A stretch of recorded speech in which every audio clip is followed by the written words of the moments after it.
The topic is narcissists and how they manipulate their families and others, but particularly how they manipulate the people closest to them, their loved ones, so their sister, their mother, their father, their brother, whatever. Hit that subscribe button and hit the notification bell so you can get notifications every time I upload a new episode. Now, I was just listening to Gumshoe Graham. I'm sure you probably listened to her as well if you're interested in this case. And I was also rewatching the interview with Laurie's mother and sister, Janice Cox and Summer Shiflett.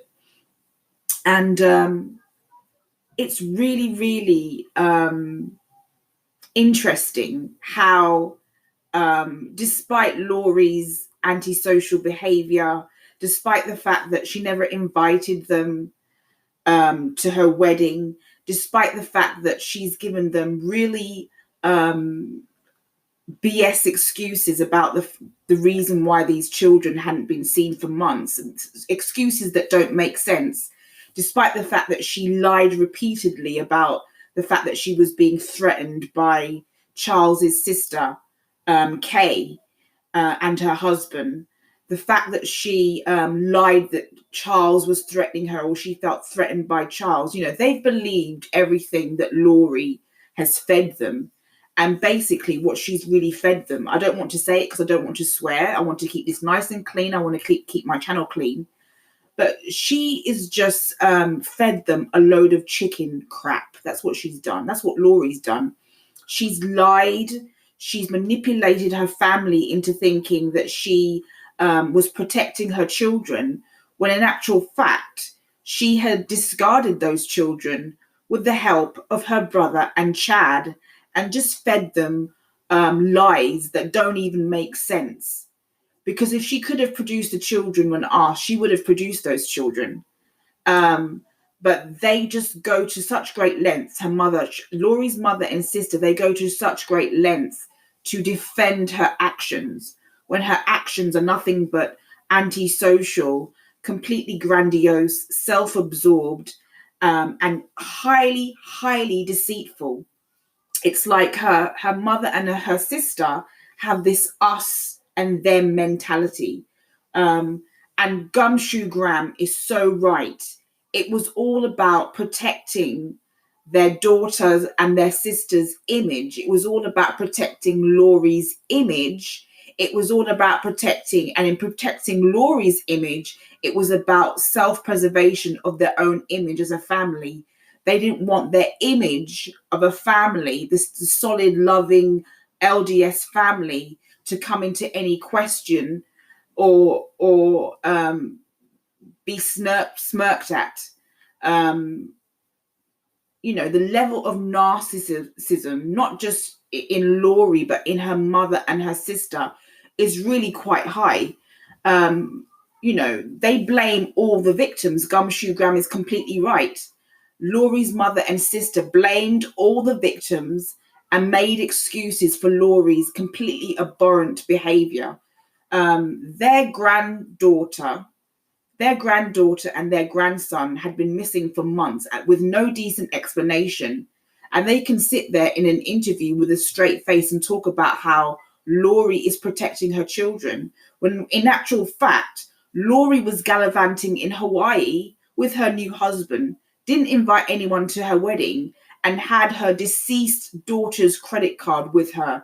And she was using it and spending it on top of the money that Chad Daybell had gotten from his wife's death. And, just the woeful ignorance, and accusing Kay, who was actually a concerned grandmother, who if she hadn't inquired about the disappearance of her grandchildren, if she hadn't made this inquiry, it's quite possible that we would never have known, this would never have come to light, that they had actually been murdered, on Laurie's orders, with the help of her brother and Chad, who disposed and discarded for her.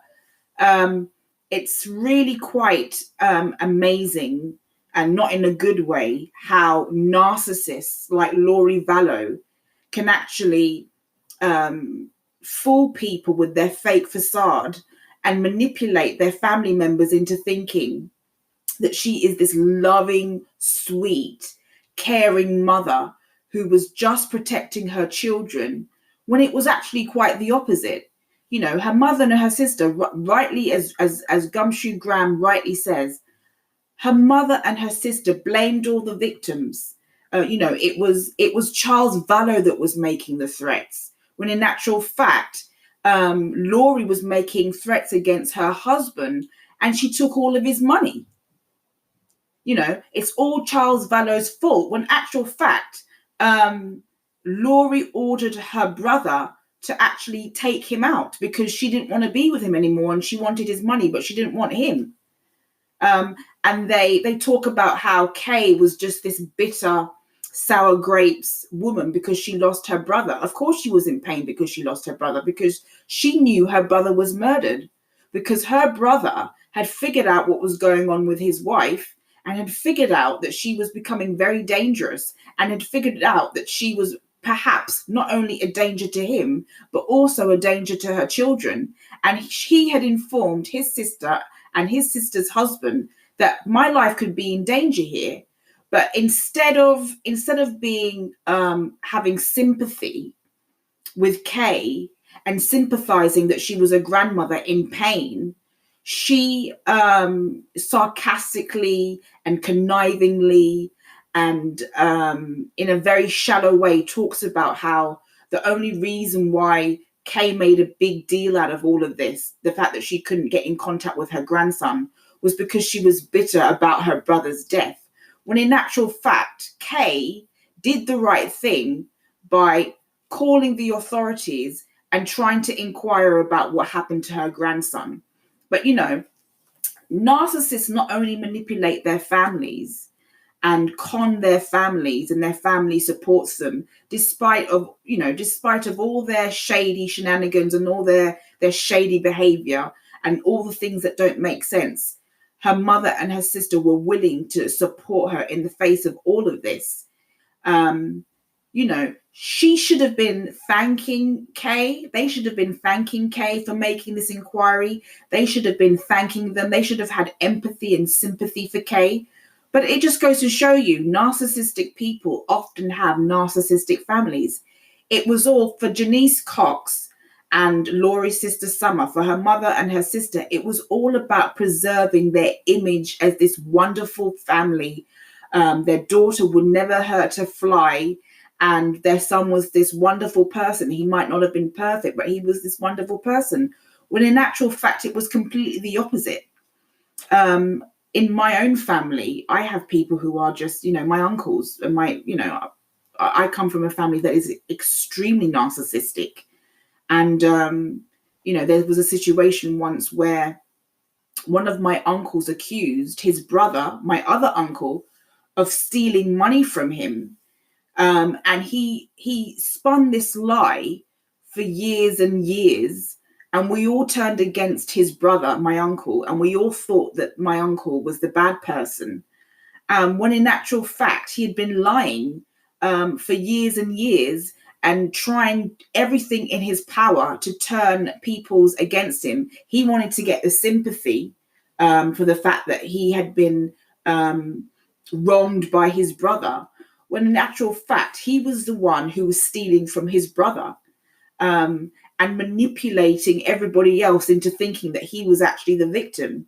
And that's what narcissists do. They manipulate, they con, they fool you with their fake facades. They turn people against you. They have this us and them mentality. I mean, Janice and Summer really blamed all of the victims. All of the victims in this situation were blamed. When in actual fact, the victim deserved the sympathy and the victim deserved the empathy. And Charles Vallow was only trying to protect his children and protecting his family. He was pleading for help. The police completely ignored him. He was brutally murdered. And Summer and Laurie's mother did nothing but take swipes at him, defamed him, spoke ill of him, when in actual fact it was Laurie that they should have been speaking ill of. So it just got me thinking, I had to do an episode of, how narcissists are able to manipulate and con their family members into thinking that they're wonderful, upstanding people. Laurie Vallow is not a wonderful, upstanding person. And it's not just that. A lot of these people, a lot of the Laurie Vallows of the world and the Chris Watts of the world and the Jodi Ariases of the world and the Scott Petersons of the world, a lot of them, they come from narcissistic families. Even Jodi Arias, the other day, she tried to get her case appealed. There is so much evidence that Jodi Arias murdered her lover. The evidence is so overwhelming, and yet her mother and her father is now deceased, tried to get her an appeal, and has said many times that they think their daughter, Jodi Arias, was wrongfully convicted. And Jodi Arias herself has had to admit that she killed Travis Alexander. But yet her parents have said in the past that she was wrongfully convicted. And how is that possible when she admitted herself that she did the killing and when there is so much evidence against her? But, like I said, narcissistic people, they often have narcissistic families, and narcissistic families who will back them up in the face of adversity, in the face of all the antisocial behavior that their so-called innocent loved one is exhibiting. And, Gumshoe Graham, she's so right about Laurie's mother and sister. They blamed all of the victims, and they defamed Kay and Larry, and they deserve an apology, because if it wasn't for Kay, it's very, very possible that we would never have found out what happened to these beautiful children. And Laurie Vallow is continuing to get away with her crimes, and she's continuing to manipulate, and she's continuing to probably conspire. It's truly a disgrace how much narcissistic people can manipulate people around them, can manipulate police, can manipulate authority figures. That's exactly what Laurie Vallow has done. She still hasn't paid for the crimes that she's committed.